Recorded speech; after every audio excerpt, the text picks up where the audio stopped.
Okay, so as you can see, we have a new audience. They've been playing with Legos. That was from my statistics class. They don't really have to play with Legos here, but I thought that it would keep them more entertained. Okay, so exponential functions. This is probably the topic that is most applicable right now. I'm sure if any of you are watching the news, you've watched you've seen exponential graphs everywhere, so you're familiar with that. Exponential functions also have a lot to do with the economy. So we're going to first just really quickly look at what an exponential function is, what it looks like, and then we're going to talk about the applications, and then we're actually going to do some of these applications. So So first of all, an exponential function looks like this. It's f of x is equal to b to the x. So we kind of, actually I'm going to say ab to the x.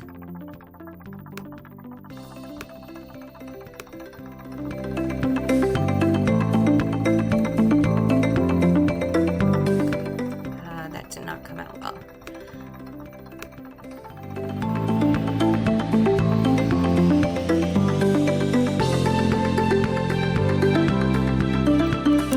So it's ab to the x. Notice here the x is in the exponent. This is what makes it exponential. Your variable is in the exponent. So unlike our polynomial functions where our variable is 2 or 3, here our variable is in the exponent.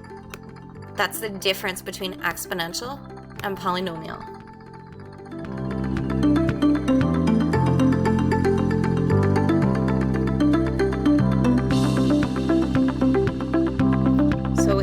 Exponential function,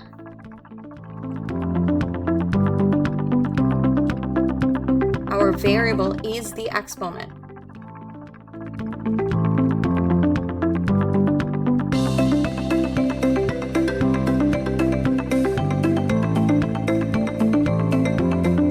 If your variable is anywhere else, it's not exponential.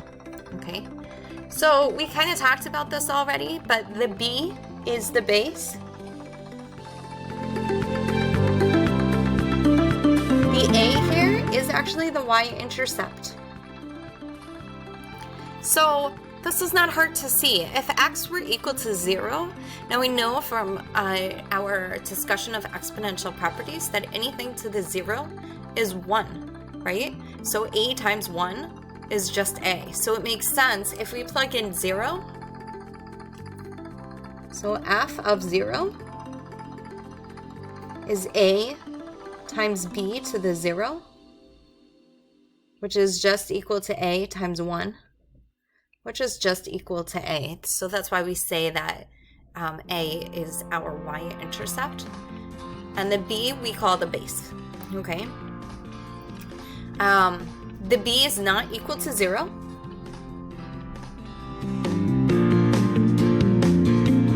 If it were equal to 0, then we would have 0 to the x, and 0 to the x is 0, so this whole thing would be 0. It can't be exponential. It would just be a point, f of x equals 0, a line at y equals 0. And b is greater than 0. If b were negative, the problem is that if this exponent were odd, then you would get a function that sort of looks like this.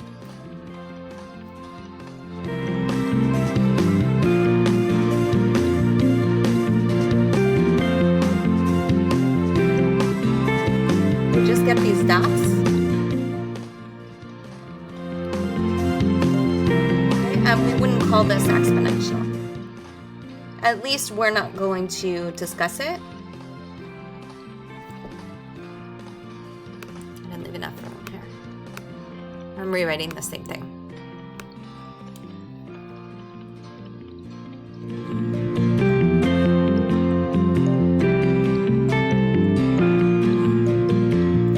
Would just be not exponential. Okay, from here you can kind of gather that an exponential graph, a b to the x,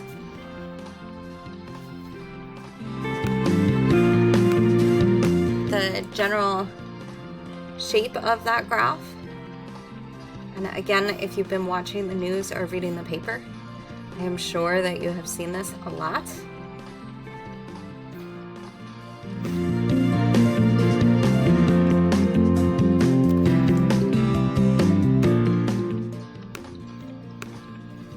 So the general shape of an exponential is like this. And we also talked about the domain and the range.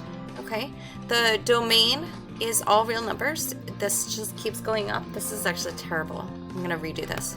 It looks terrible.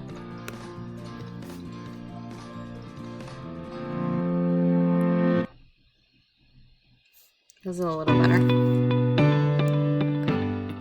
Still doesn't look great, but you get the idea. This is the general shape of an exponential graph.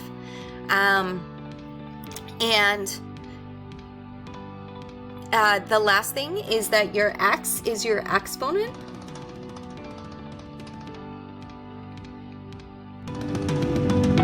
And the only requirement of x is that it's real. So we were talking about domain and of other graphs, and we touched upon this. You may not remember, but we did touch upon this in class when we were talking about domain and range of functions. The domain of this graph is all real numbers. You can see that the x values, okay, if x were negative over here, like negative 100, we would still have a value. If x were positive 100, we would still have a value. It'd just be way off the screen, okay? So our domain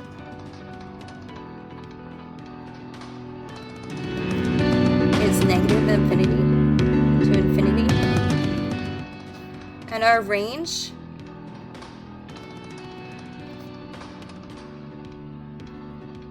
is only 0 to infinity. If we approach 0, we never actually reach 0. There is no power that we can raise b to that will give us a 0. Okay, so we get very, very close. If b is a fraction like 1/2 to a really high power is a very, very small number, but it's not 0. We never actually reach 0. Okay. And the only time that we would reach 0 is if b is equal to 0, and we already said that that wouldn't be an exponential function. That would just be a line at the x-axis. Okay. Okay. So let's talk a little bit about exponential functions. I want you to think about, I'm going to ask you a question, and I want you to think about it for a moment. Okay. Suppose that you have two choices.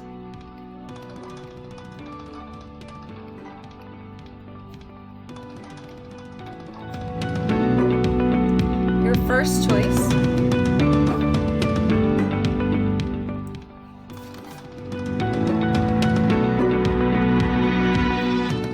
is you can get $100 million today. $100 million.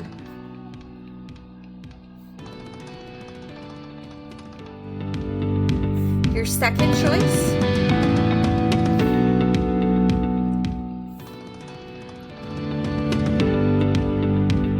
is you put a penny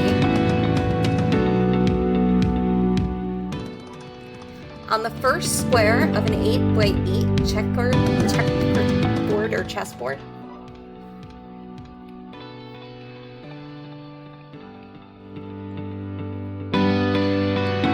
And every day you double it and you put the new amount on the next square.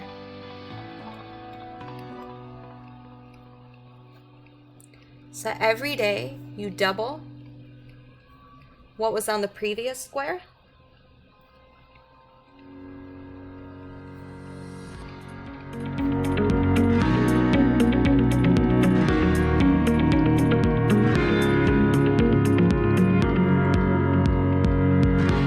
And you put that on the next square.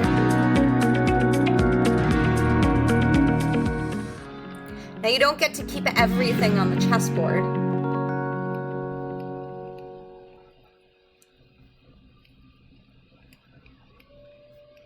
You just keep going until the 64th day. Right? It's an 8x8 chessboard.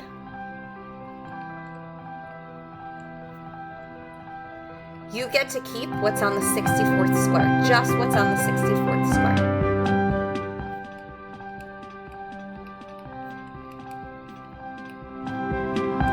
So just take a second, even pause the video for a second and think about it and say, which of these choices would you take? Okay, would you take the 100 million today, which is a lot of money? I mean, 100 million is a lot. We could even say 100,000, doesn't matter, it's still a lot of money. And you take that today, or you put a penny on the first square of a chessboard. On the second square, you have 2 pennies, so 2 cents. On the third square, you have 4 cents. On the fourth square, now you have 8 cents, and so forth. And you get to the 64th day, and you're allowed to take whatever money is on the 64th square. So think about it. Which one would you take? The $100,000 or $100 million? Or what's on the 64th square? You're thinking. Okay. So let's think about what this means, okay? We're doubling every day, which means that our base is 2, where we keep multiplying by 2 over and over and over again. How many times are we multiplying by 2? 64 times. Let's see what 2 to the 64 is. Okay, now I'm going, look at how huge this is. But let's be honest, we started off with 1 cent, not $1. So we have to put in a decimal point after the 16. So we have, this is 100 million for the first. For the second, we have 1, 8, 4, 4, 6, 7, 4, 4, 0, 7, 3, 7, 0, 9, 5, 5, 1, 6, 1, 6. And there's got to be a decimal point over here because we're starting off with 1 cent, not $1. So let's see how much that is. So this, if we mark off every 3,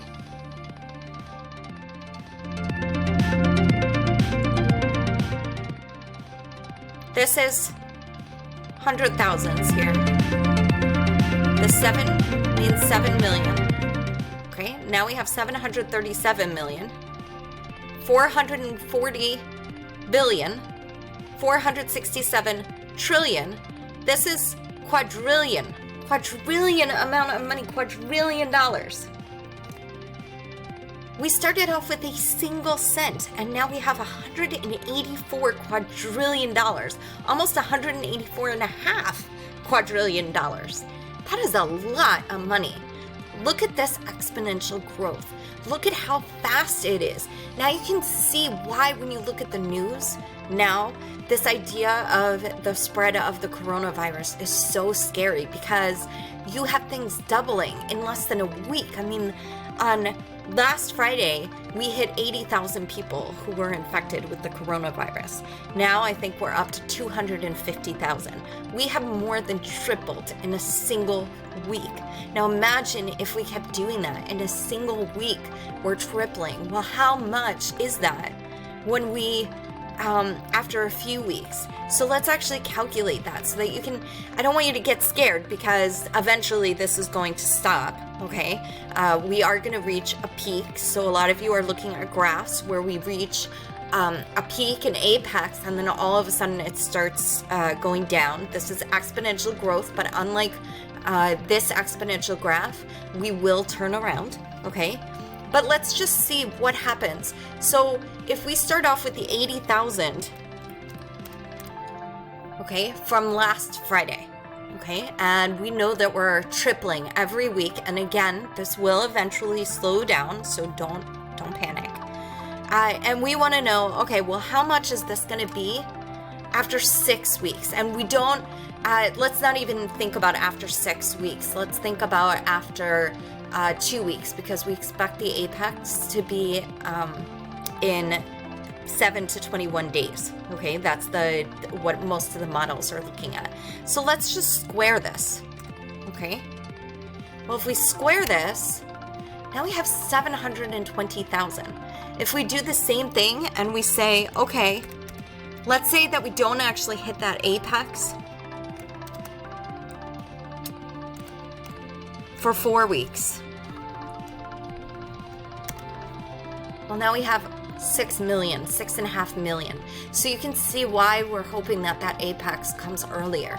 Because if it's tripling every week, what this is telling us is if the apex doesn't come earlier, then we're going to have 6 million. And that's not what is expected here. Okay, that is, again, that is not what is expected. We don't expect that much. Okay, and it tripled this week. It may take a little bit less time to triple. So this isn't a perfect model because we're changing things as we go, right? We're practicing this social distancing slowly. Every state in the country is practicing this idea of social distancing to try and control the spread of the virus. But you can see if there is no social distancing, if we just let it grow without doing anything to try and stop it, you can see why that number is scary and why people are saying, no, you have to change the variable. You have to do something because exponential growth happens so quickly. In 2 weeks, it would be 720,000. Okay. In 1 week, it's 250,000, but in 2 weeks, it's 720,000. And in 4 weeks, it's over 6 million. And that tripling, by the way, part of that is because we haven't practiced social distancing throughout the country. So now that a lot more states have started doing it in the last week, and it will start to slow down. So hopefully next Friday, it's not going to be, you're not going to see that it's tripled. You're not going to see this 720,000. Okay. But this just gives you some idea as to what's going on and what the different models are and why we call it exponential growth. Okay. Okay. So let's talk about the applications of exponential growth. And this is also applicable because of the economy, and we're all a little bit concerned about the economy and whether or not we'll have jobs, whether or not we'll be able to afford things that we used to be able to afford, whether or not companies will stay open, things like this. These are common worries. And let's just talk about how things work in the economy. Okay, so just a quick discussion. And we're going to focus mainly on banking because that's where it applies. So some of this will apply, most of this will apply directly to you, and some of it will sort of see in the larger scheme of things. Okay, so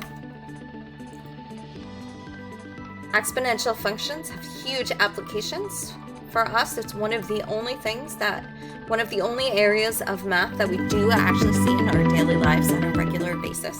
Okay, so the coronavirus is one example. This is another example, the financial part of it.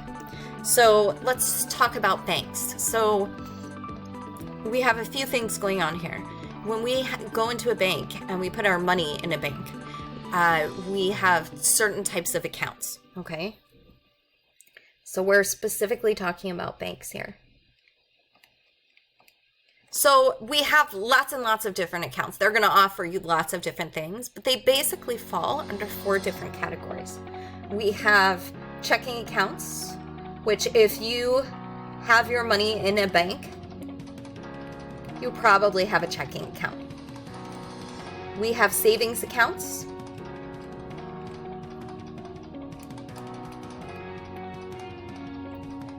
We have something, I don't know if it's still called a money market, but it's essentially a money market account.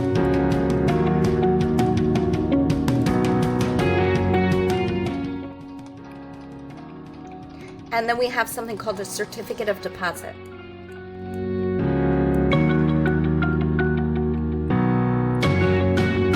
Or it's typically referred to as a CD.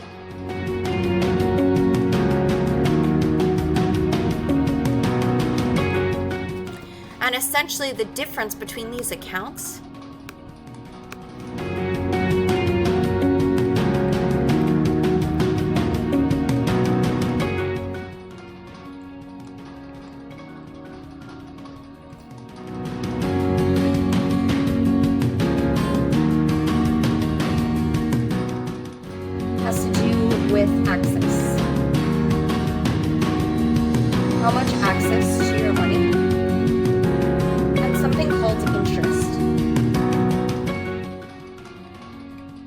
These are the biggest differences.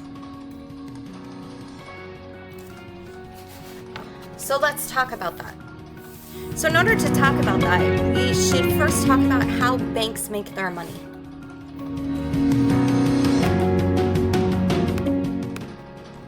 So some of you may already know this.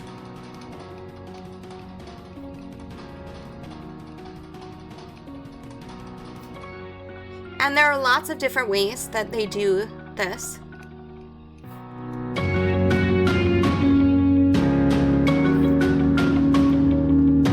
Loans. Typical loans might be for a car, for a mortgage. A car would be a much smaller loan. A mortgage is a much bigger loan. A small business loan.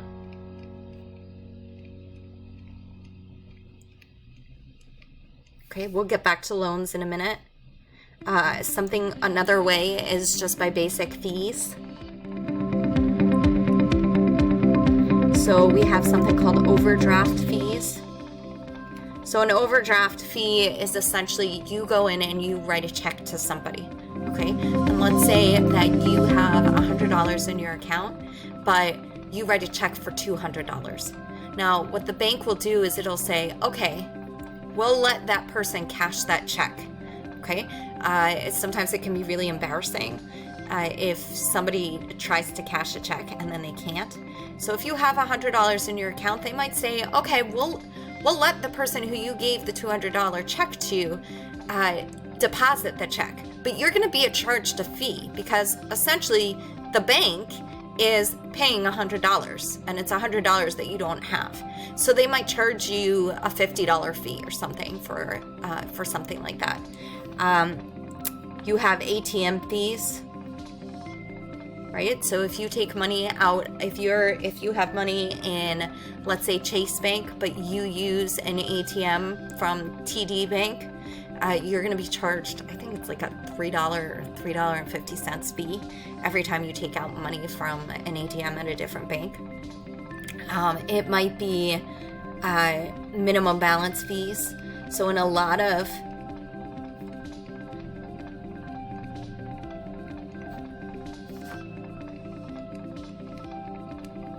I'm going to put etc. here too.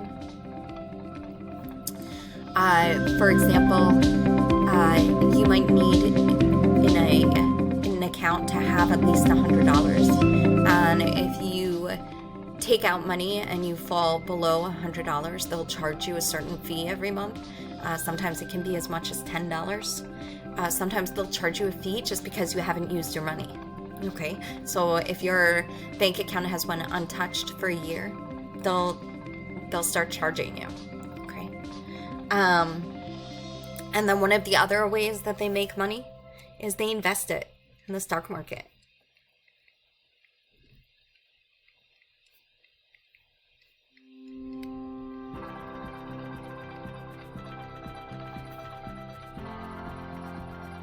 And we're going to talk about this a little bit more because obviously the stock market has taken a big hit. So just really quickly going back to loans for a second. One of when you go into a bank and you ask for a loan, they're looking for certain things, okay? What they're looking for is they're looking for a steady income. This is how they determine if they're going to give you the loan. They want you to have a steady income because they want to know that you can pay the loan back, okay?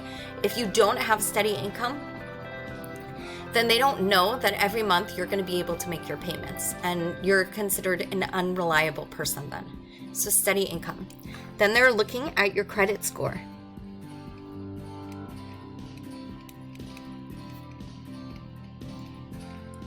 So if you have a credit card, you have a credit score. If you have a loan, like a student loan, you have a credit score, okay? Your credit score is kind of like a measure of your reliability. Do you pay your bills on time? If you pay your bills on time, your credit score goes up, okay? And that goes for loans too. Are you doing your loan payments on time? Are you paying your full loan payment? If you're doing that, your credit goes up. Okay, so these are things that they look at. So, for example, if, let's say that you have student loans.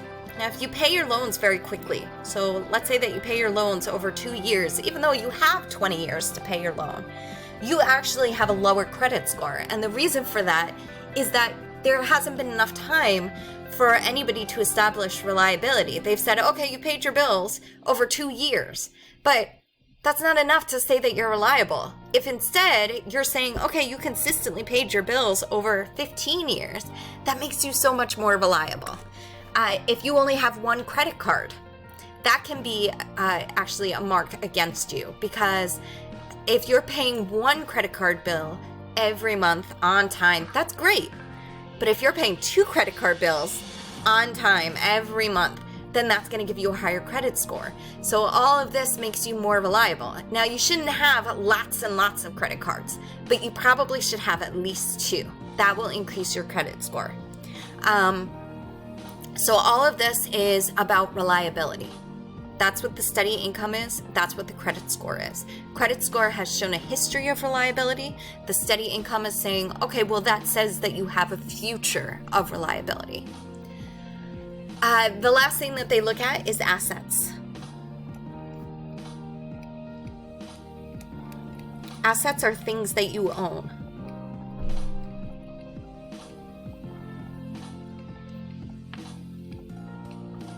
Okay. The reason that they look at assets, so all of these things are things that the bank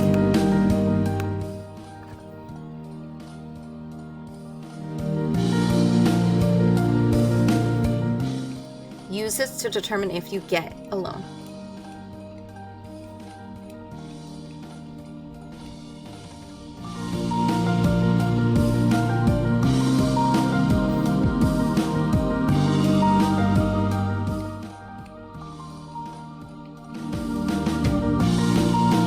The reason why they look at assets is because that's okay. Let's say that you had a steady income and you had a good credit score, but something happens and you can't pay your loan anymore. Okay. Well, what they do is they say, hey, you're required to pay your loan. You can't just say, I can't pay it. So if you don't pay it, they come after you. They start taking away your assets. If you have a car, they take your car and they say, okay, this car is worth $10,000. $10,000 goes to your loan. So they possess it. If you have a house, they take your house. They take everything that you own until your loan is paid back. Now, let's say that you don't have a lot of assets. They may not give you a loan, but if you go and you say, okay, I have a co-signer, I have somebody who will co-sign the loan with me, or I have a guarantor, okay? They say, okay, we'll give you the loan then, because you have a good steady income, you have a good credit score, and your guarantor or your co-signer has assets. Now what that means is if you don't pay the loan, they go after the person who co-signed the loan with you and they take their assets away. So somebody who's willing to co-sign a loan or willing to be your guarantor has to be very trustworthy of you, because they know that if you don't pay the loan, then they're the ones responsible. Okay, so this could be a little dangerous. So for example, I had a student who was buying a car once and she asked me to be a guarantor. Don't do that. Okay, don't ever do that, because you want it to be somebody who you absolutely know is very, very dependable. Okay, and a student is not good enough. You want it to be somebody who you know very, very, very, very well. Okay. So this is how banks make their money. And the reason that they make so much money on the loans is because they charge you interest. So it might be, for example, on a student loan, interest could typically range anywhere from 3% in an economy that's, average economy. It could range from 3% to, let's say, if it's a bad economy, it could be 8%. Okay, and 8% is large. That means that every month you have to pay 8% on your loan. So for a long time, all you're doing is essentially paying interest when you pay off your loan. Okay. You can do something called consolidating your loans. What that means is that you have a fixed interest rate, and this is something that when you get out of school, if you have loans, you're going to look into. The reason for consolidating is, let's say that you graduate when the economy is great, okay? So when you graduate, if you graduate when the economy is great, the interest is going to be very low. And if the interest is low, you want to consolidate, because then you have a fixed interest. That interest is not going to change, even if they raise the interest rates and it goes up to, let's say, 8% or 10%, okay? If you graduate and the interest rate is at 8%, do not consolidate. Because what that means is if the interest rate goes down, you're still stuck paying 8%, okay? So if the interest rates are high, you don't want to consolidate. If the interest rates are low, you do, because then even if the interest rates go up, you still get the low interest rate, okay? So why is it important how banks make their money? The question is, for the loans, where do they get their money? Where do they get this money to give to people to pay for a house, or to pay for a car, or to pay for their small business? They get this money from you, from your checking accounts, from your savings accounts, your money market account, your certificate of deposit account, okay? So that's how they get their money. So here's the difference between the accounts. When you have a checking account, you have almost complete access, constant access to it. You could go to an ATM in the morning, take out $40 from your account, and then go to an ATM in the evening and take out another $40. You have constant access. So your money has to be available to you at all times. Now, we all have a checking account because we all have bills to pay on a regular basis, and we all need money on a regular basis to pay for food or clothing or whatever it is. We need constant access to our money. So that's typically going to be a checking account. Now, because you have constant access, the bank can't loan it out to people. So your reward for keeping it in the account longer is interest. And you're going to get very small interest rates. And interest is money that you get just by having your money sit in the bank. Okay, so you might get 1% interest, you might get 0.5% interest, and all of that is your money sits there. You don't have to do anything. It's just money that's given to you. Okay, so for a checking account, you need constant access. The bank is not going to reward you for constant access. They can't do anything with your money. They can't make money off of your money. So you're going to have very, very low interest rates, if any at all. Okay. For a savings account, you have a little bit less access. So it might be that you can withdraw money from your account maybe 7 times a month, okay? Well, that means that you still need a lot of access. So you'll get some interest. It's just that you won't get that much, because if you go into the bank, you're saying, I need to have my money available to me. And because of that, your interest rates are going to be a little bit lower, because again, the bank can sort of give out that money to other people for loans, but they still need to make sure that it's on hand to give to you in case you want it, because it is your money. So you'll get more interest, but it's still not that much, okay? Typical interest now for a savings account might be 0.5%, maybe 1%, maybe 1.25%, although I think that that's pretty high right now. A money market account is maybe you have access once a month. Okay, so you have less access, but because you have less access, that means that you have more interest. If you withdraw, you go to the bank and you withdraw money more times than you're allowed, you actually get charged a big fee, okay? Because you're saying that you need your money when you already promised that you didn't. Certificate of deposit is no access, okay? So a checking account is constant access.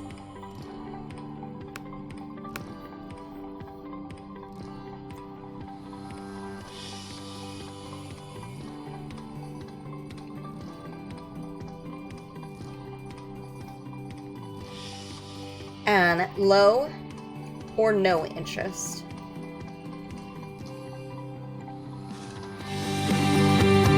This is maybe 7 times per month.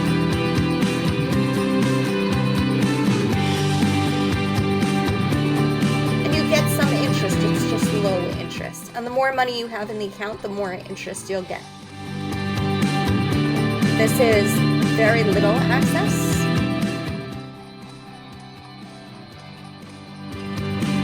So maybe once a month.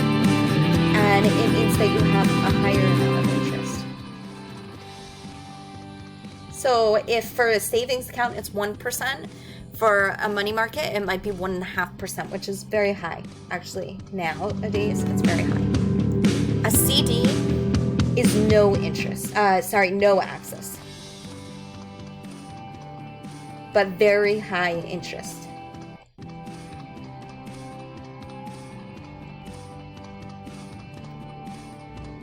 And the reason why it's very high interest is that the bank can loan it out, and they know. So a CD can range in amount of time. You could say, I don't need access to my money for 3 months, 6 months, 2 years, 10 years. The more time that you sign up for the CD, the higher the interest. Because if you're saying, I don't need any access to my money for 10 years, then they're going to say, okay, that's great. That gives us the opportunity to loan it out. And if that's giving us the opportunity to loan it out or invest it, then we're getting a lot of money. And that's good for us. So our reward to you is more interest. Okay? Okay. Let's talk about some of this other stuff.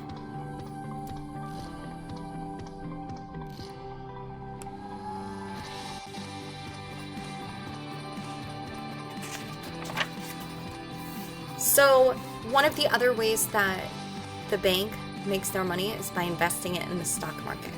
So you could see why this could be a negative thing right now, right? The stock market crashes. What happens?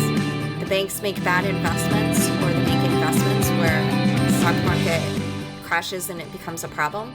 Well, if that's the case, okay, then the bank loses money. And if the bank loses money, then how does it pay you your money back? Okay, so during the Great Depression, this was a serious problem because people got scared. They felt the banks were closing and they were going to lose their money.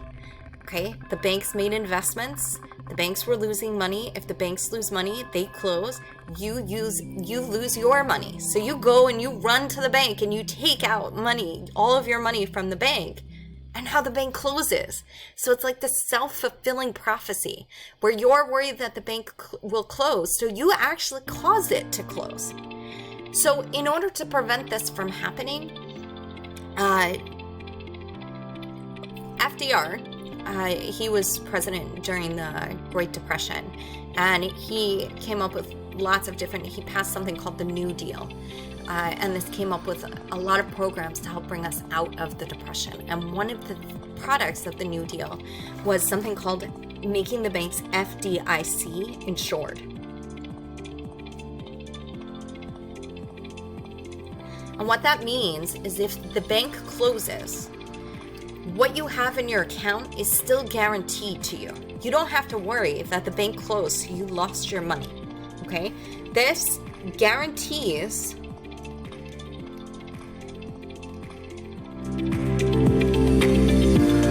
you get, I think it's up to $500,000 now.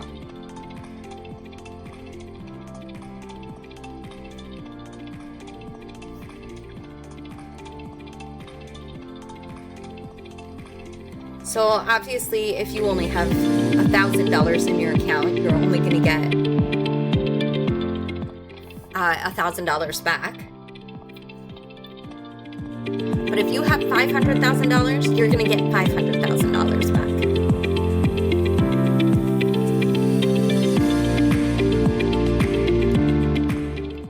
If you have $6,000, you only get $500,000 back.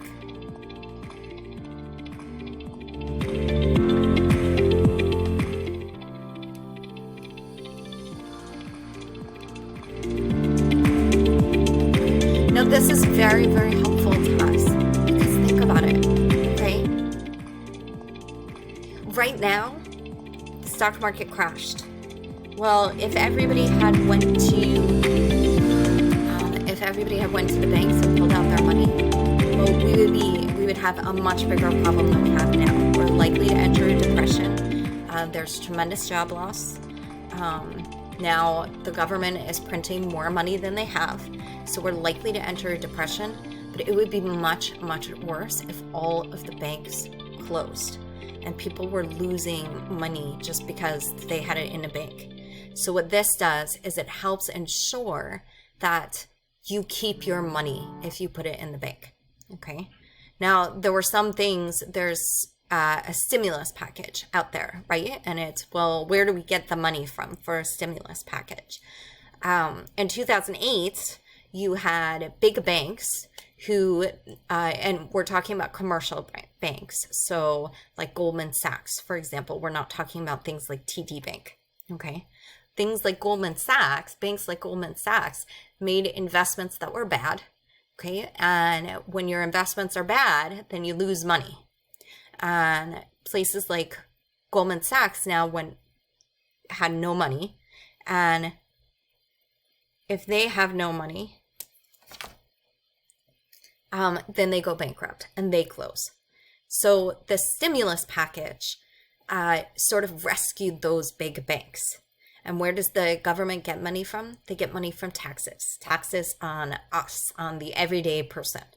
So this was a big argument in the 2008 election, because you had two sides. One side was saying, why do we have to pay for the big banks' bad investments?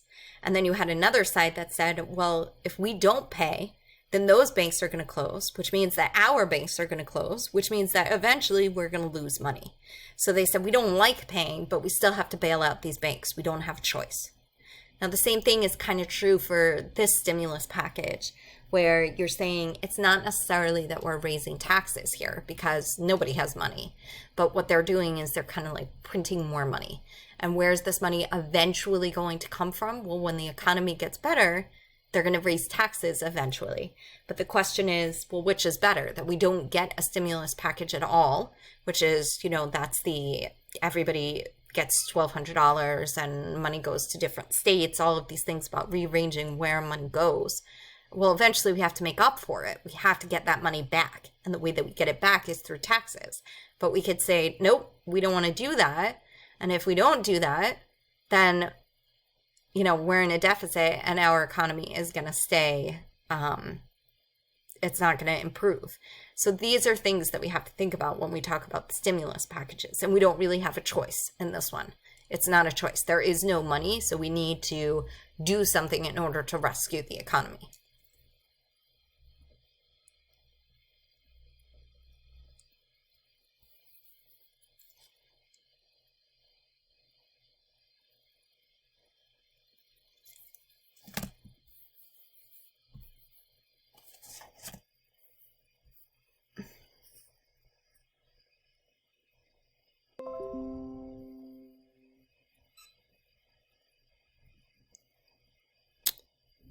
Okay, so these are some of the different things that we want to think about.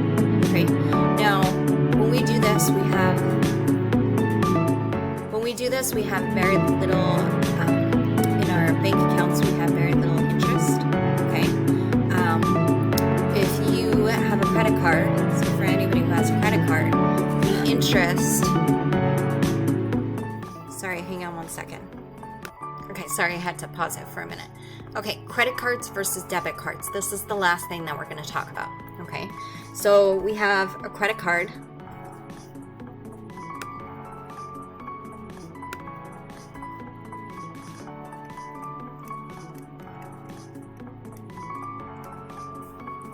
We have our debit cards. And each one has an advantage and a disadvantage. Okay, so a credit card is buy now, pay later.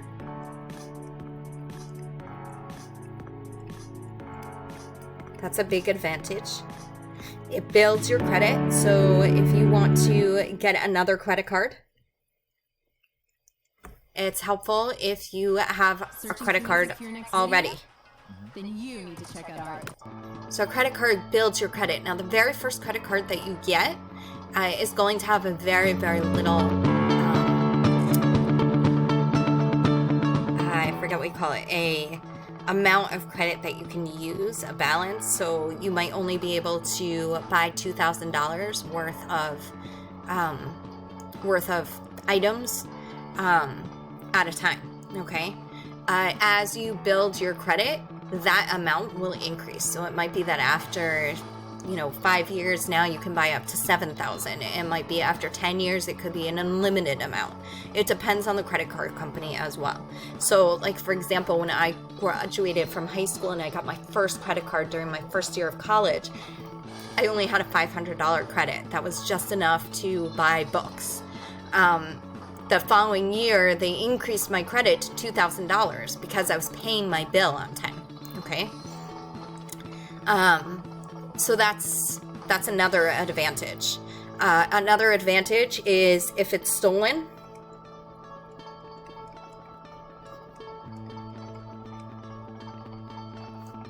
you can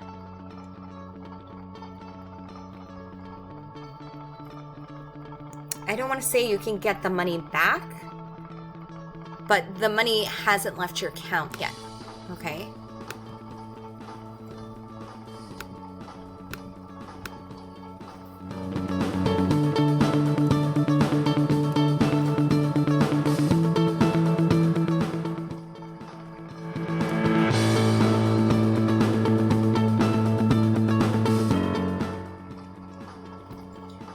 So these are big pros, and the reason why that's a big pro is that if somebody got a hold of your credit card number, what this means is that like, for example, my credit card number was stolen and somebody bought 2 Keurig coffee pots. I don't know why they would do that, but they got 2 of them, and that was $400 worth. Now, I called the credit card company and they said, okay, you didn't buy this, we'll take care of it. And I didn't have to pay for it, I didn't have to worry about it. It was stolen, they replaced my credit card, that was it, okay? So that's a huge thing. It builds credit if you want to buy a car. This helps you buy a car. The buy now, pay later gives you the chance to, okay, I want to buy this now, but my paycheck doesn't come for another 2 weeks. Well, this is helpful because you can buy it now, but you're going to pay the credit card bill after you get your paycheck. So this is an advantage, okay? But there are also huge disadvantages. The biggest disadvantage is that it has very high interest.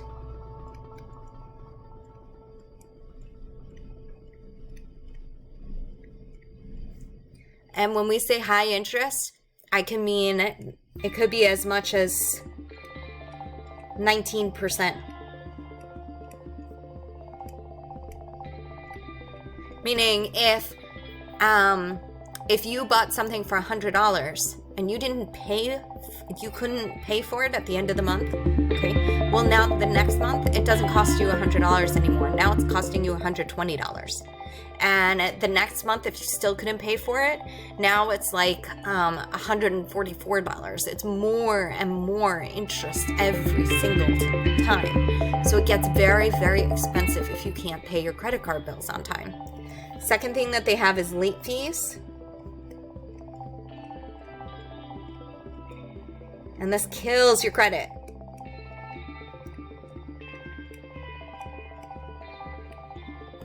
So, for example, little personal information. These are the big cons. So, for example, I had one credit card. It was Capital One. Don't use Capital One. They're awful.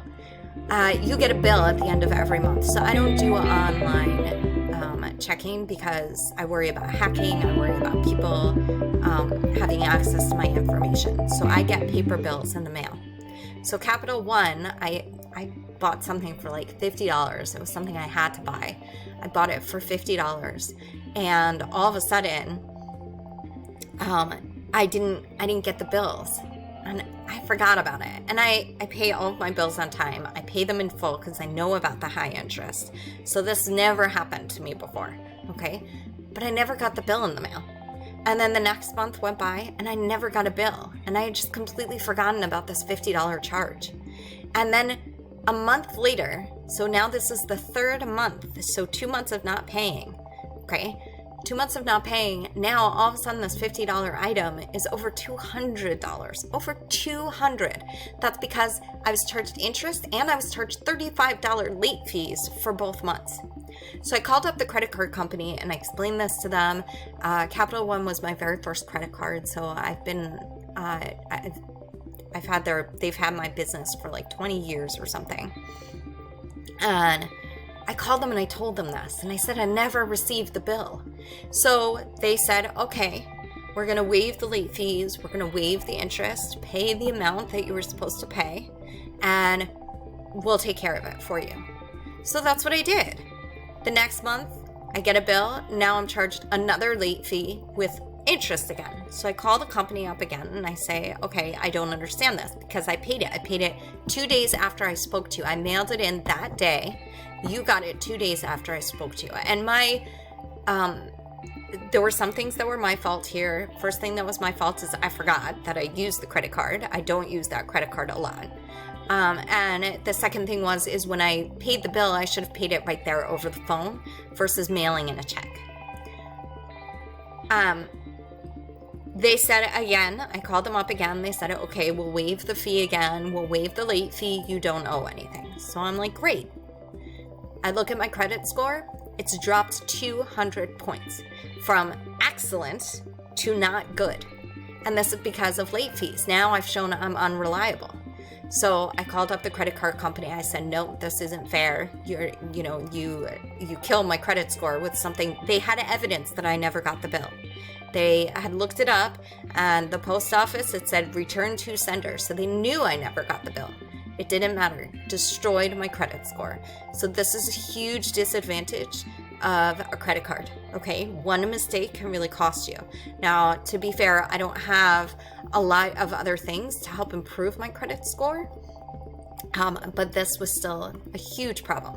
Okay, now debit card has other things that are advantages versus disadvantages. When you buy it, you pay for it. So it's buy now, pay now.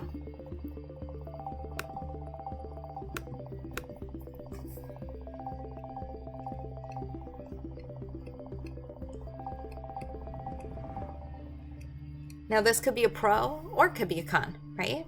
It's a pro if you're the type of person who isn't going to pay your bill on time because you don't have to worry about interest, okay? So there's no interest. So this is a pro, okay?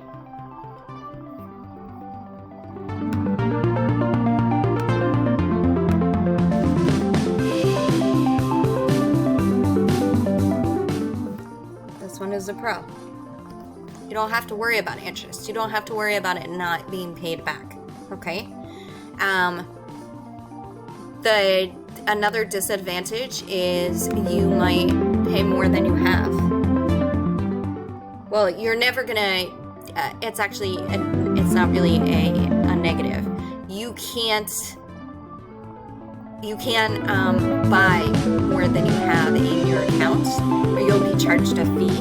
And this is rare, right? Because once you're charged a fee, you're not going to do that anymore.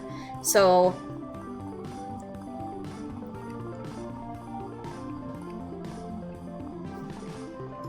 it'll be rejected.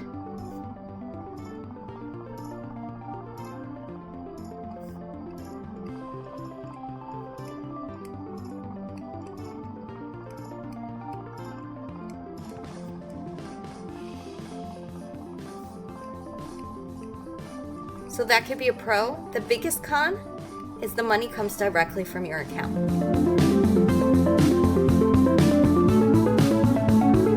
Now you may say, okay, well, if it's stolen,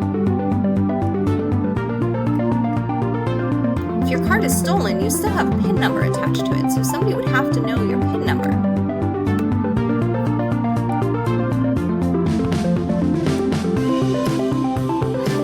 Just if it's stolen.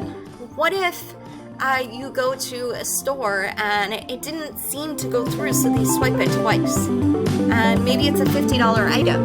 Well, if they wipe it twice, then what they've done is they've essentially taken $50 out of your account twice. And now you're missing that $50. So if you call up a credit card, you've never paid the $50. You look at your credit card bill, you say, hey, I was charged twice, and you call up the credit card company or you call up the retailer, okay? Whereas with a debit card, you're already missing the $50. If you don't realize that you were charged extra, that money is now out of your account. It is much, much harder to get it back, okay?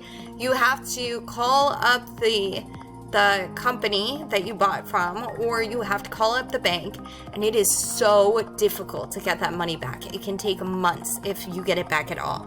So that's a huge disadvantage of the debit card. So that's something that you want to pay attention to very carefully, okay? So this is how the economy works, okay? It's not the whole economy. This is not a big economy lesson. This is the basics of the things that affect you. So we're going to talk specifically about interest, okay? That's going to be the big thing that we're going to talk about right now. So there are some, we're going to talk about money in your account, okay? So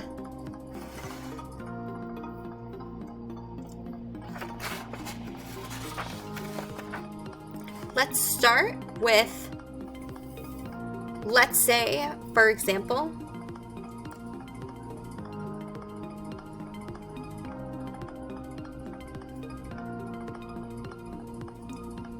you go into a bank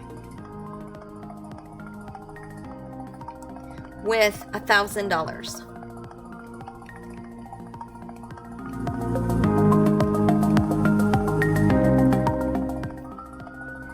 And your account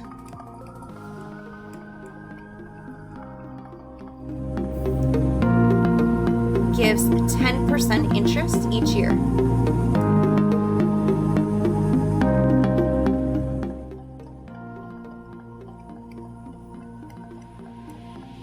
Okay, you would never get 10%. This is super, super high.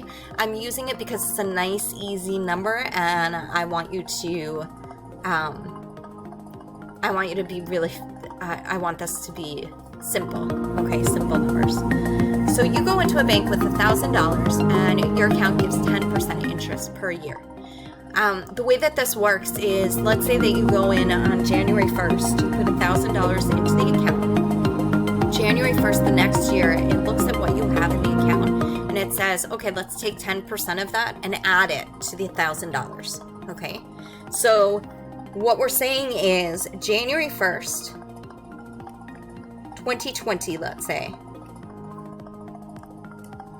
you have $1,000 in your account, okay? Now we're gonna look at how much you have in your account on January 1st, 2021. Well, we're gonna take 10% of $1,000. And the way that we take 10% of $1,000 is we multiply by 0.10. So we're gonna do $1,000 plus 10% of $1,000.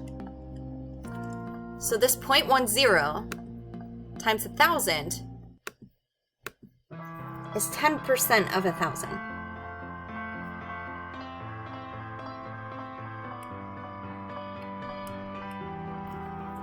Okay, and this is money that just gets added into your account. You didn't do anything to earn it other than put it into the bank.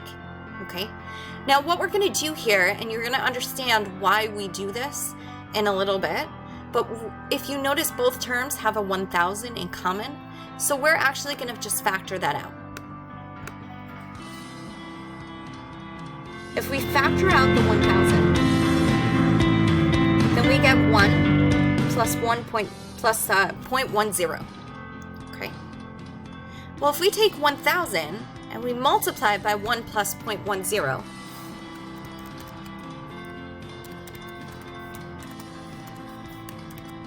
that's going to give us how much we have in the account at the end of the year.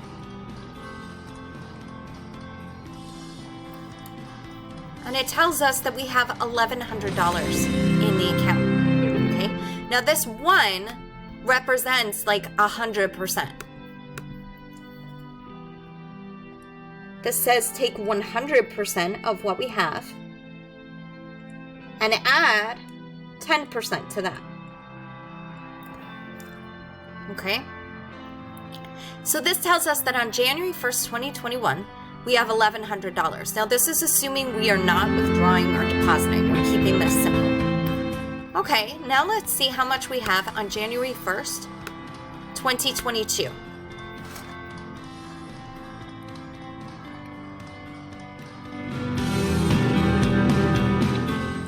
Well, we can write this as $1,100 now. And then we're going to take 10% of 1,100.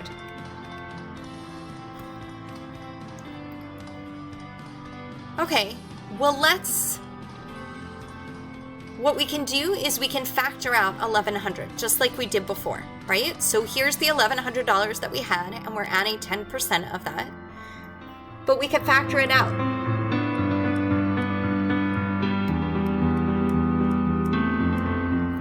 Here's the thing though.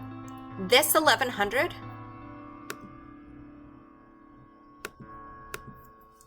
is equivalent to this, right? This we know is 1,100. So we can just do substitution. We're going to replace 1,100 with this. And again, you'll see why in a second. If we do this, then what we get is instead 1,000 times 1 plus 0.10 times 1 plus 0.10 again. So we just substituted here. This that I'm boxing right now is $1,100, so it's the same thing, right? All we did is we replaced the 1,100 with this here. And the reason why we're doing that is you can see that we're taking the original amount and we're multiplying by 1 plus 0.10 twice. Now we have something exponential. So after the second year, we don't have to calculate this all the time. This is the same thing as 1 plus 0.10 squared. And you can see it's the same. 1,100 times 1 plus 0.10 is 1,210. But if instead we did 1,000 times 1 plus 0.10, sorry, I messed that up somewhere.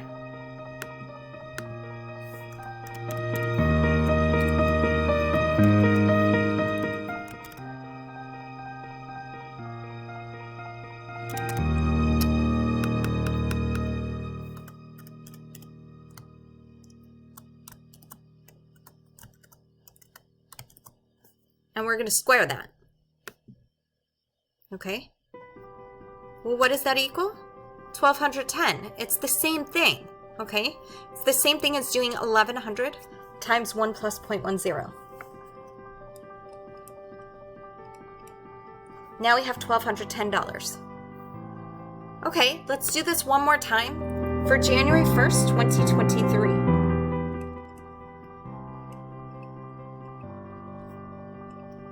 So we already know that we could factor out a 1,210,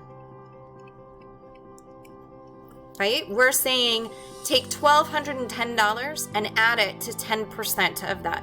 This 1 represents the 1,210. If we redistribute the 1,210 in, we have 1,210 plus 0.10 times 1,210, okay? But this 1,210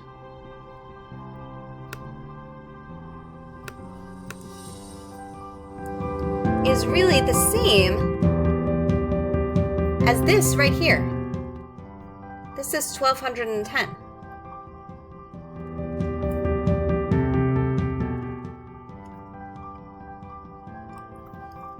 So we're going to replace that 1,210 with 1,000 times 1 plus 0.10 times 1 plus 0.10, and then times the 1 plus 0.10 that we had before. So this part is 1,210.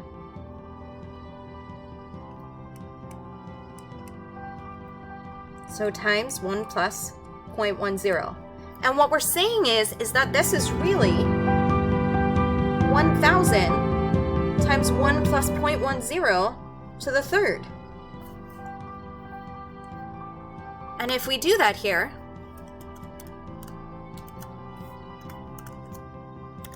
I keep doing the same thing. I keep forgetting to write times. This time we're going to raise it to the third power. The cube means raising it to the third, remember. And we get $1,331. And that would be the same as doing 1,210 times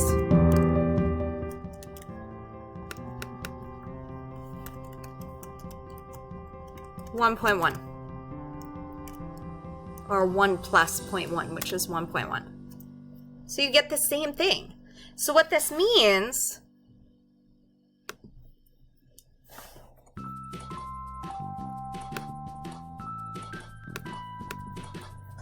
this would be after 1 year. This would be after 2 years.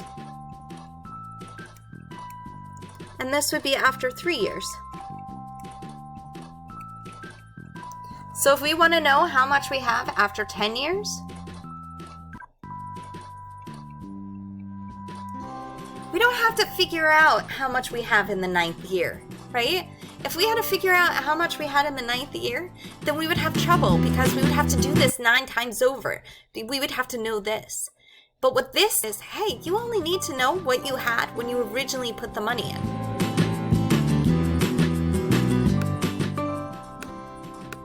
So we know that after the 10th year, we have $1,000 times 1 plus 0.1, and we've been doing this 10 times now. And if we do that,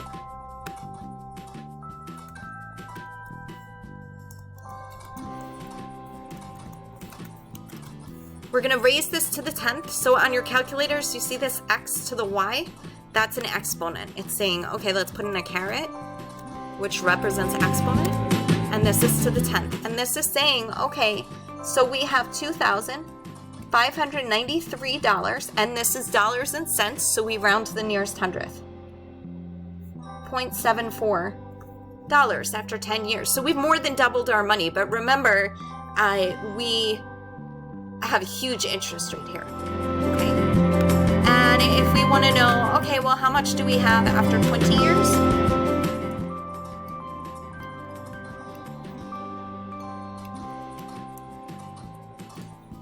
Well, again, we could figure this out.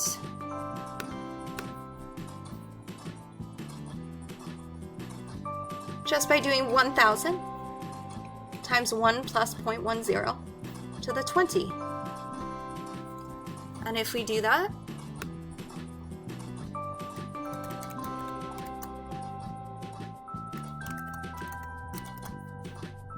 we're going to use this x to the y again.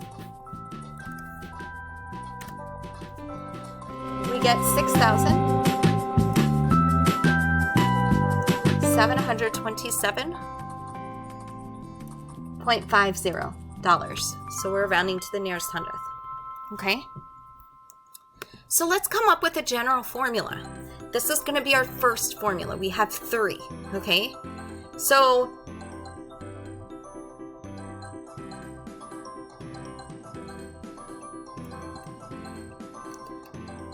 our first formula is P equals P0, 1 plus R to the T.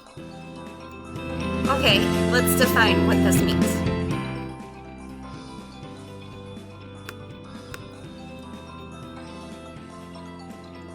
P0 is your original investment.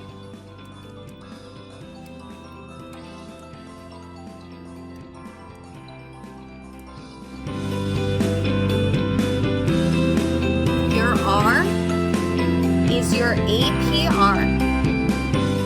APR is annual percentage rate. So when we say 10% interest, we're saying APR of 10%. But our R has to be written as a decimal. Okay, when we plug in, we're plugging in 0.10. And then our T is time. This is almost always in years.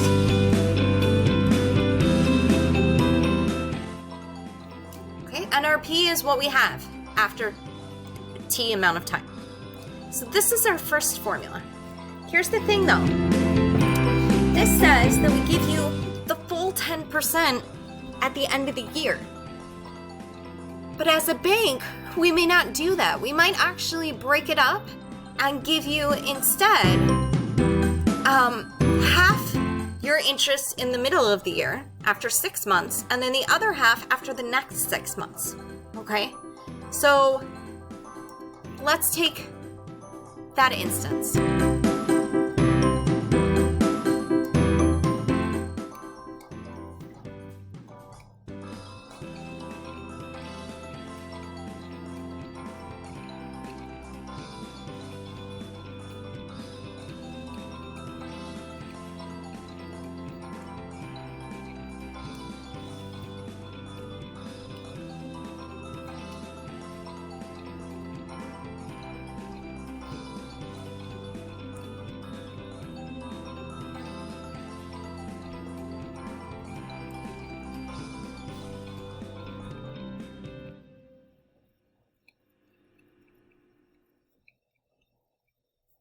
So we don't usually say it like this.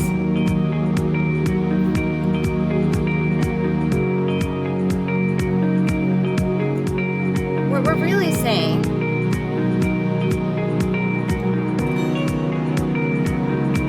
is you go into a bank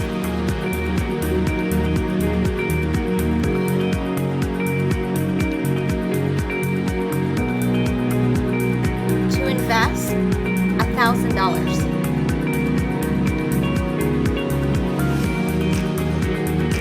With an APR of 10%,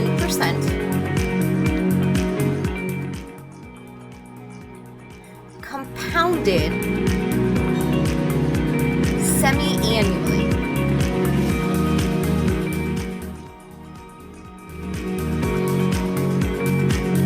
So semi-annually is twice per year.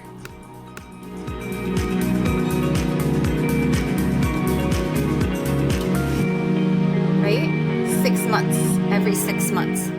Compounded is just a fancy way of saying collect interest.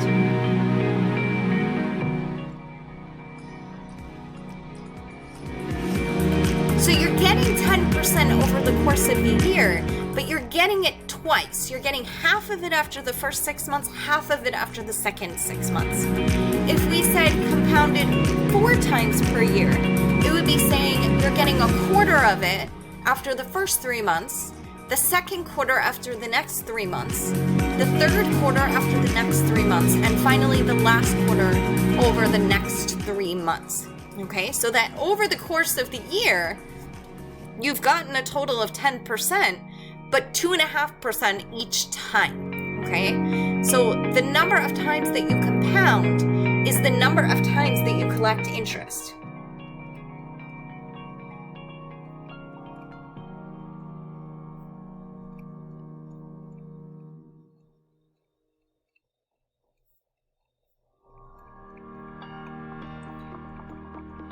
So we're going to do the same type of thing, same amount of money, same annual percentage rate, but we're going to look at how much we have after a year in this case.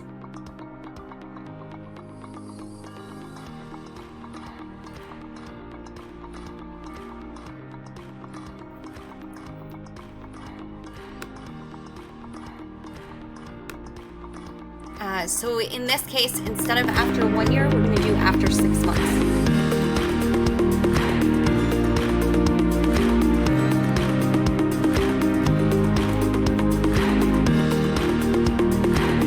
Okay, so after 6 months, we're going to get $1,000 plus $1,000 And this time, instead of multiplying by 0.10, we're only multiplying by 0.05. So this is your R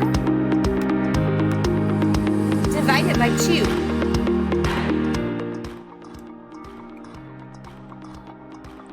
Right? We're really only getting 5% here. We're taking the R and we're dividing by N because it's telling us that we're compounding semi-annually. So we're collecting twice per year. So each time we're only getting half. Okay? So the same way that we did it before, we can factor out the 1,000.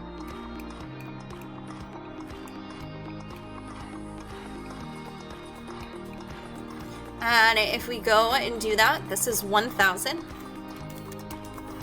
times 1.05. And we get $1,050 after 6 months. Okay, now let's see what we get after 1 year.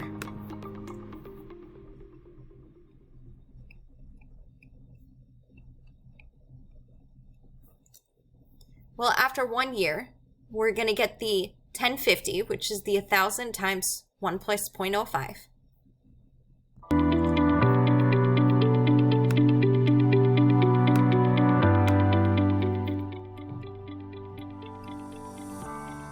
So we have 1,050 plus 1,050 times 0.05. Now we already know what's going to happen here. We can factor out the 1,050. And we know that the 1,050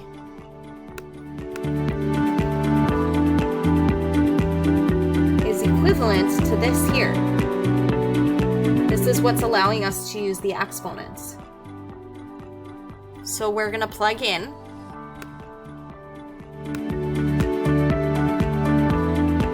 What that means is that we could figure this out just using the 1,050.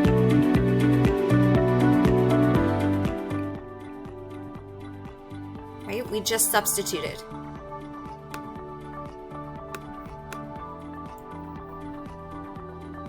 This was the 1,050. So this is really,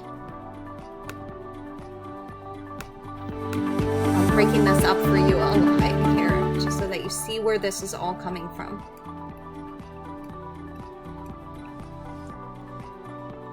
$1.05 squared.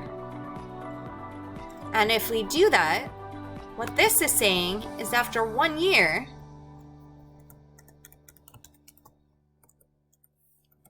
one plus 0.05 is 1.05.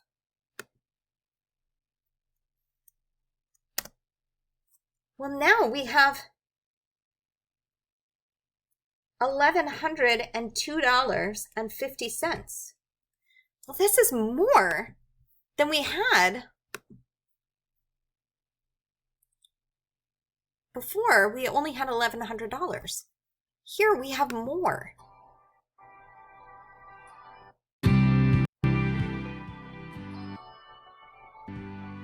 Everything that I wanted as a child, I got.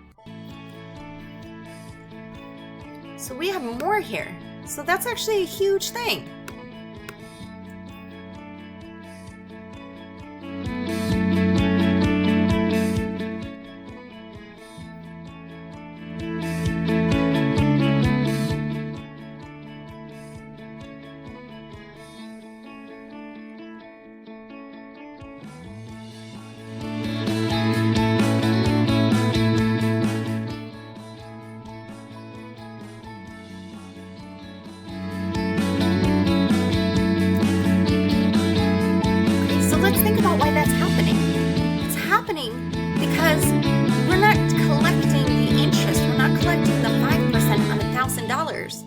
The second 6 months, we're collecting 5% on $1,050. So we're collecting extra that we didn't have before. In the other case, it would be as if we collected 5% on 1,000 and then 5% on 1,000 again. Here we're not. We're collecting 5% on 1,000 in the beginning, but then we're collecting the second 5%, not on 1,000, but on 1,050. Okay? So this is because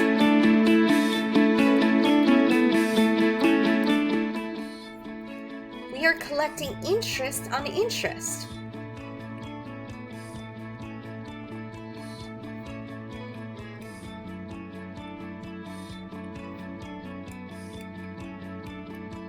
So the question is, why would the bank do this? And the bank actually does do this. It gives you interest more often. So here's why the bank does this. Now, if you don't withdraw at all throughout the year, then you get more money, okay? Because you're collecting interest on interest. But let's say, for instance, that you start off with $1,000 and then you withdraw $500 in June, and then you put it back in December. Well, when the bank gives you money after a year, okay, it only looks at what you have on December 31st, okay? It doesn't look at what's happened in your account up until then. So the fact that you withdrew the $500 and you only had $500 in your account for half the year, it doesn't matter, okay? Because you're still going to collect that amount of money. You're still going to collect interest on the full $1,000 because that's what you had at the very end. If it collects more times per year, if you don't withdraw any money, then it's a benefit to you. But if you do, let's say that you have $1,000 and in March you withdraw $500, and then you redeposit that $500 in November. Well, if it collected once per year, it's giving you the full 10% on $1,000. But if you're collecting interest twice, well, you withdrew $500 in March. So that means on June 1st, when the bank gives you interest, they're only giving you interest on $500. They don't have to give you your 5% on $1,000. They're giving you 5% on what you have. So now you're actually getting less because you're only getting 5% on $500. So it's a benefit to them if you're withdrawing. It's a benefit to you if you're depositing, okay? Or if you're not touching your money. So the way that the bank feels is it makes you feel better if they give you interest more often, because it's going to make you feel like you're collecting interest on interest. And for the people who are kind of depositing versus withdrawing, it balances out. It all balances out throughout the year, okay? Because some years you're going to deposit, some years you're going to withdraw. So it's kind of a psychological thing. It says it makes you feel like you're getting more money, but for them, it all balances out in the end. Okay, so now we have a second formula, and the second formula has to do with whether or not it's compounding, whether or not you're collecting more interest. So let's write down our next formula. So it's very similar.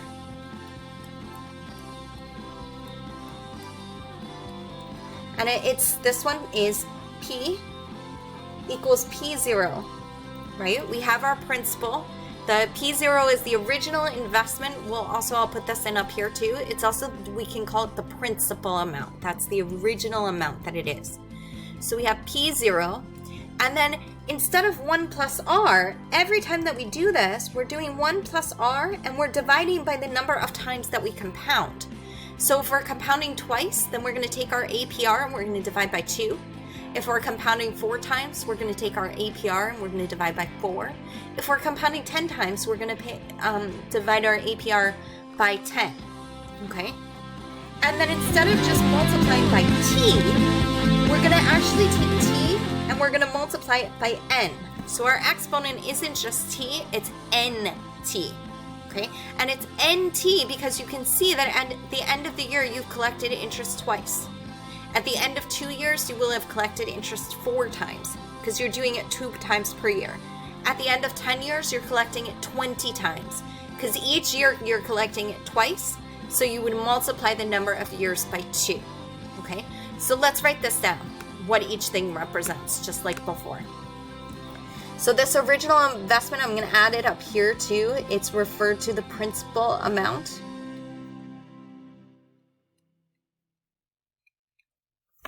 So P0 is the same thing.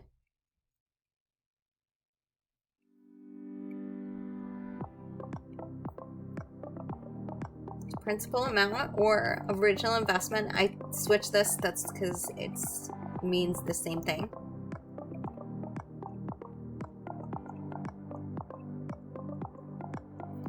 Your R is still your APR as a decimal. Typical mistake is that people don't plug it in as a decimal. Okay, you're gonna know that it's a mistake because your final number would be huge. If you plugged in 5 instead of 0.05, this number would probably be in the 100,000s, which wouldn't make any sense at all. Okay, and your N is the number of times you compound per year.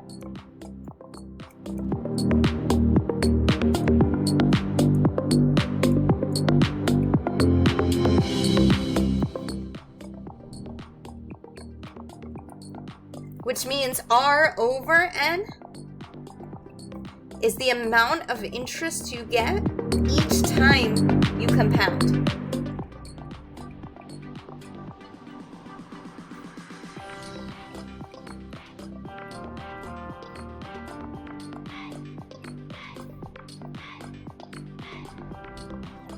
Now you don't actually have to remember both formulas, because in this formula, what we're doing is we're saying you're compounding once per year. Well, if N is equal to 1, R over N is just R. And if N is equal to 1 here, 1 times T is just equal to T. So this formula includes this one, okay? So just a couple of things. Just in terms of terminology. Compounding semi-annually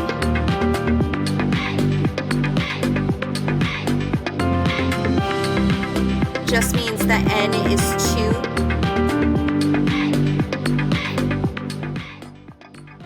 2. If you see that it's compounding quarterly, then your N is equal to 4. If it's saying it's compounding monthly, then you know that your N is equal to 12. If it says weekly, your N is equal to 52. And if it says daily, then you would use 365. Okay. So we have one more formula. And that last formula is if you compound continuously. So compounding continuously means that you're compounding an infinite number of times, which again, for the bank is good because it kind of balances everything out, okay? So if you compound continuously,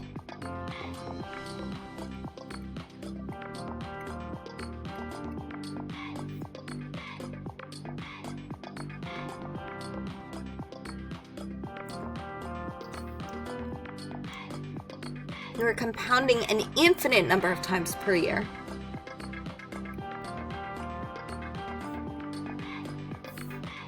Which means you need a new formula. You can't use the formula that you had.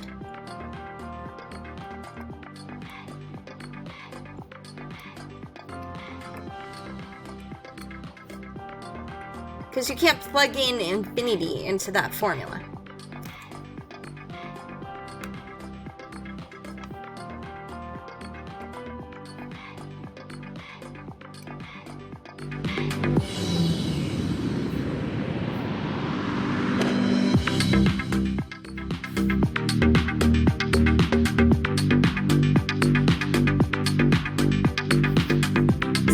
Derive that formula, okay? And the way that we're going to derive it is we're going to take out the interest rate, we're going to take out the N, and we're going to take out the T, and we're just going to look at a small part of the formula, okay?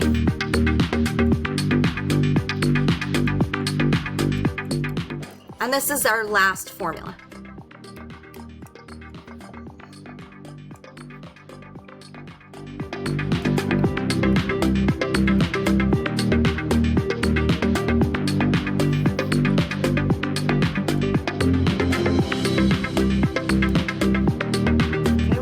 Look at this 1 plus 1 over N to the N, okay? So we're going to create a table.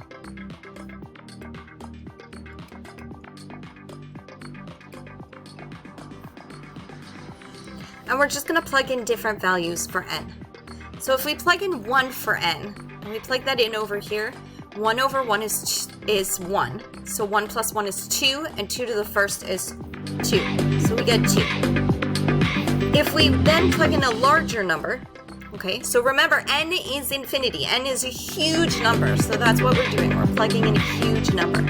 So if we plug in 1,000, we actually get 2.716923932. Now we're going to plug in an even bigger number. We're going to plug in 10,000.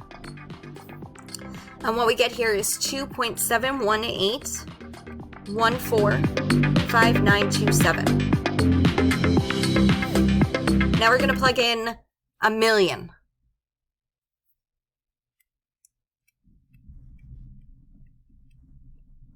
And if we plug in a million, we get 2.718280469. If we plug in a billion,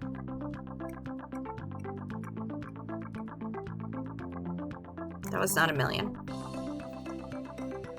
I got overexcited there. That's a million. If we plug in a billion, we also get 2.718280469. So notice what's happening. As we plug in larger and larger numbers, this becomes the same. This approaches the same number. This is because this gets really, really, really tiny. So 1 plus this, it's not making much of a difference. 1 plus a really, really tiny number isn't that different from 1 plus a really, really, really tiny number. So what's happening is we approach a special number. Some of you have heard of this number.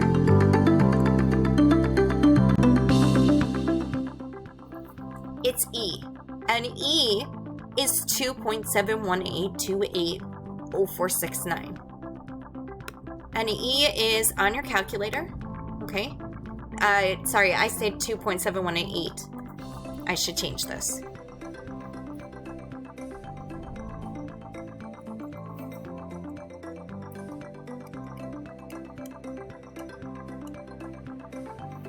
Two 8.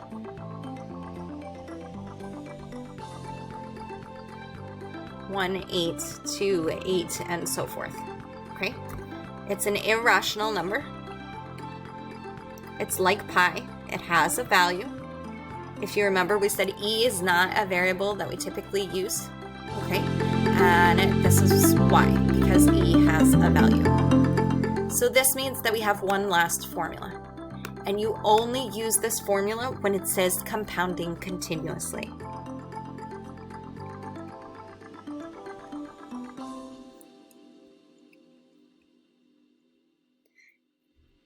This time, 1 plus 1 over n to the n becomes E, and the r actually moves into the exponent.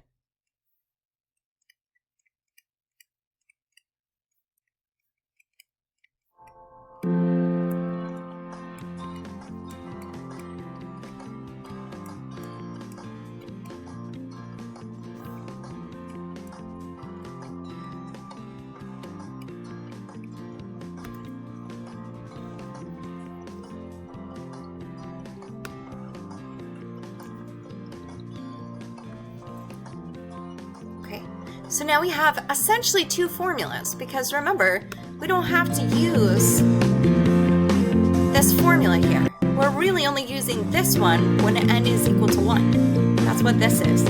So I can even add in here annually n is equal to 1.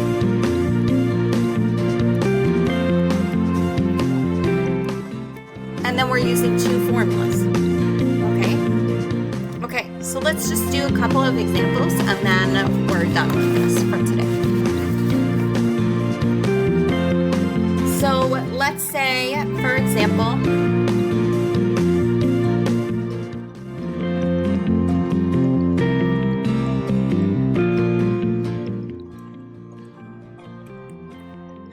you invest $23,000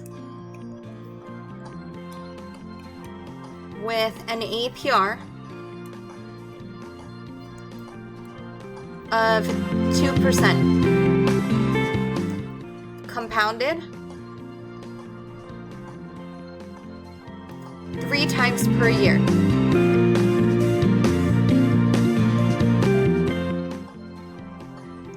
And the question would be, how much do you have after a certain number of years? So let's say, how much do you have after 7 years? Okay. Well, this is a plug and chug, okay?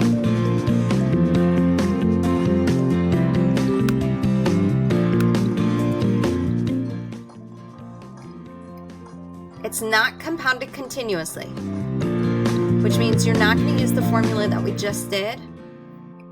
You're going to use the other formula.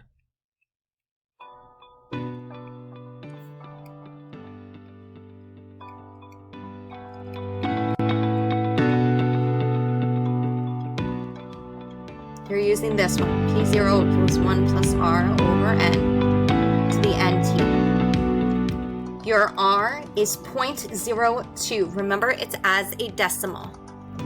Your P0 is 23,000, because that's your original amount. Your N is 3. It's compounding 3 times per year. And your T is 7. So this is a plug and chug. You're just plugging it in here. So your P is 23,000 times 1 plus 0.02 divided by 3. Every time you get interest, you're getting a 1/3 of 2%. And then it's 3 times 7. Over 7 years, you're collecting interest 21 times. So let's go to our calculator. Now do this slowly. I'm going to do it, and then you're going to do it in the same way. So you're going to do 0.02 divided by 3 first. This gives you this number. It should be a small decimal.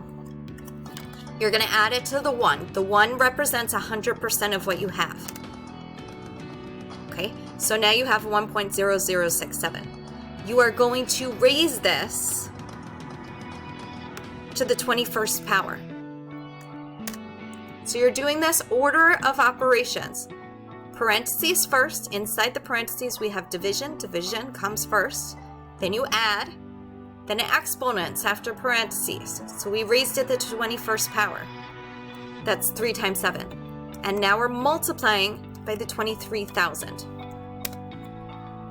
And this tells us that we have 26,444, and it's dollars and cents.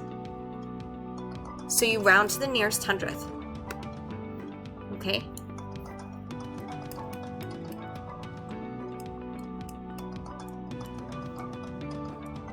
You will always round to the nearest hundredths.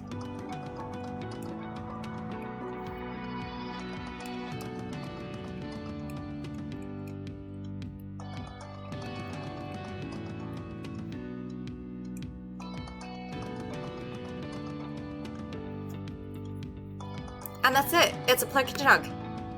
Let's take another one.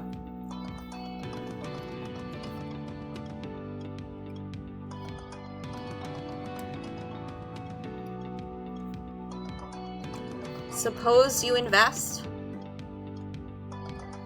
$8,000 with an APR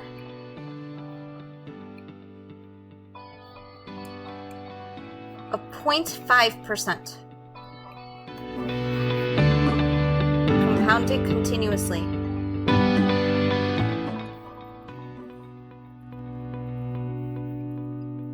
So notice you don't have an N here.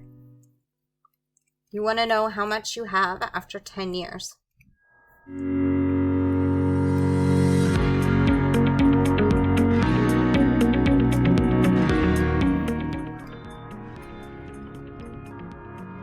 Okay, so in this one, it's compounded continuously.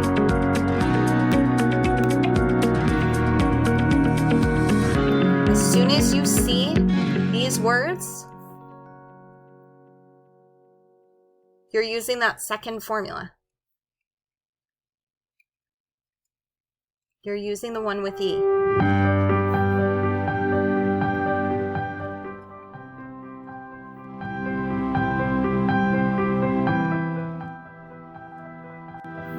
And here your R is 0.005. It's as a decimal, so you move it, you divide by 100.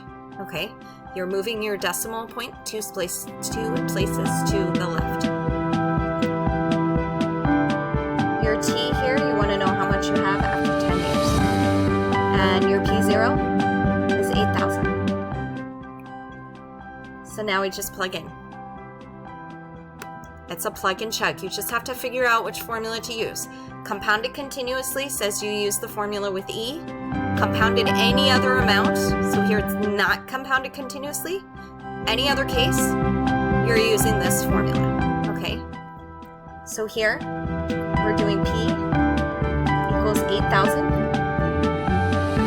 times E to the 0.005 times 10. Make sure you plug it in as a decimal. So you're going to do order of operations, okay? You have to first figure out what your exponent is. So 0.005 times 10 is 0.05. Now you're going to do E raised to that power. So here's your E. You're raising it to the 0.05. Now you multiply that by your 8,000. And notice you don't make that much money, okay? You're not going to make that much money. It's a very small, I mean, $400 is nothing to sneeze about, but it's not as much money as in some of these other problems that we've done. Okay. So it's $8,410.17. Do dollars and cents, okay? Let's do another one. We'll do two more, just so that you make sure that you got the hang of it. At this point, you should pause the video and do it on your own. So I'm going to leave out some of these words.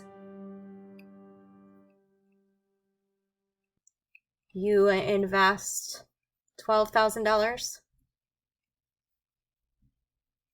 Your APR is equal to 0.25%, compounded monthly. How much?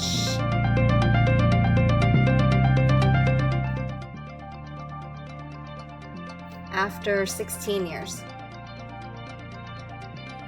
So this is a place where you might want to pause the video, do it on your own first, and then start the video again and see how we work through it.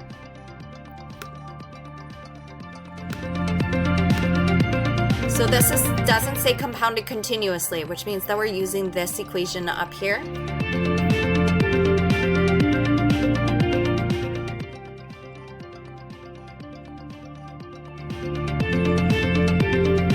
So our R is 0.0025. Remember to divide by 100. Our N is monthly, so our N is 12. Our T is 16. Because we want to know how much we have after 16 years. And our P0 is 12,000. So again, it's a plug and chug.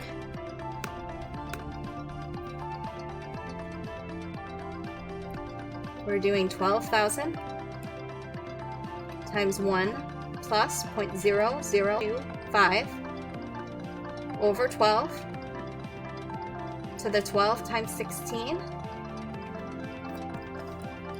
So now we go to our calculator. We're going to do 12. We're going to do parentheses first. 0.0025 divided by 12. Then we're going to take that and add it to 1. Now we're going to raise that to the power of 12 times 16. So you have to put the 12 times 16 in parentheses.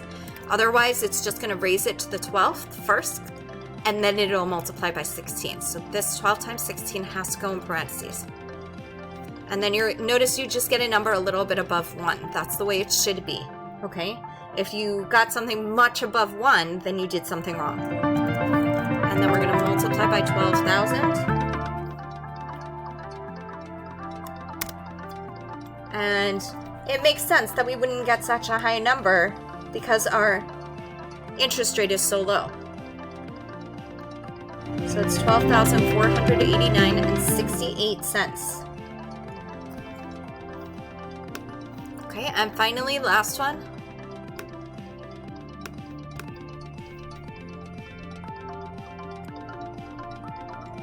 So you invest, let's say $25,000 with an APR of 3%. Maybe you have a CD. CDs can go as high as 3%. Compound it continuously.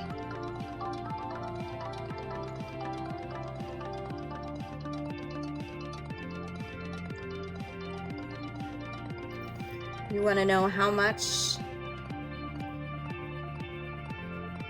after 8 years, say? Okay, again, consider pausing the video. So in this case, we see compounded continuously. That's the word that will be used. So we're going to be using P equals P0 e to the RT. Our R is 0.03. Our T here is 8. And our P0 is 25,000. So we just plug and check. P is 25,000. E to the 0.03 times 8. So we're going to do the 0.03 times 8 first, so that we know what the exponent is. You can do E and then to the power of, and then put the 0.03 times 8 in parentheses. That would be fine too. So actually, if we did that, it would look like this. E to the power of, in parentheses, 0.03 times 8. Okay, and you see the 0.24, that's telling you what the 0.03 times 8 is. And we get a number that's above 1. Okay, it's not much above 1, it's a little bit above 1. And we multiply by 25,000. And we get 31,000, so it's a higher interest rate, which is why we have a higher amount.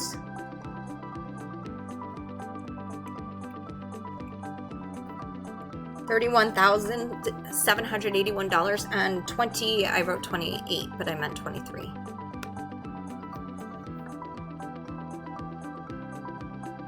Just to give you an idea, so don't write this down if you're doing any writing. If we did E to the power of, and instead of doing 0.03, we did 3 times 8, this is the difference. You see how we get this huge, huge number? It's not just a little bit above 1. It's like 26 billion, okay? And then we multiply by our 25,000. This doesn't make sense that we get 3% interest and we're doing this. What this is telling us is that we're getting 30% interest. Even if you did E to the power of 0.3 times 8. Even here you get a number 11. You should just get a number above 1, okay? If the interest is really high, maybe it'll be a number above 2, but it certainly won't be as high as 11, okay? And you can see that even if you multiplied this by 25,000, you get this huge number. There's no way that you're gonna have 275,000. So at the end, just make sure that your answer is reasonable, okay? So just small notes, just to finish us off. I know that this is a very long video, so just to finish this off. If, let's say, where it's really one note that I'm gonna leave you on.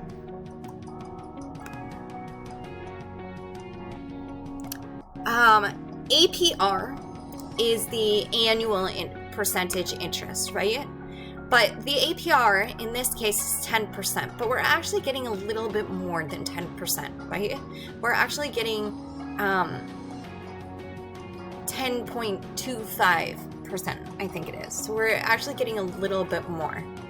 That we refer to as the APY. So the APY is the annual percentage yield, and it's the actual interest that we get, including the amount of times that we compound, okay? Taking that into consideration. So I'm gonna put this here just as an extra note. Just because when you go into a bank and you get their brochures or you look on their websites, sometimes instead of seeing APR, you'll see APY. And I just want you to understand that it's the actual interest that you're getting, taking into account the number of times that it's compounding.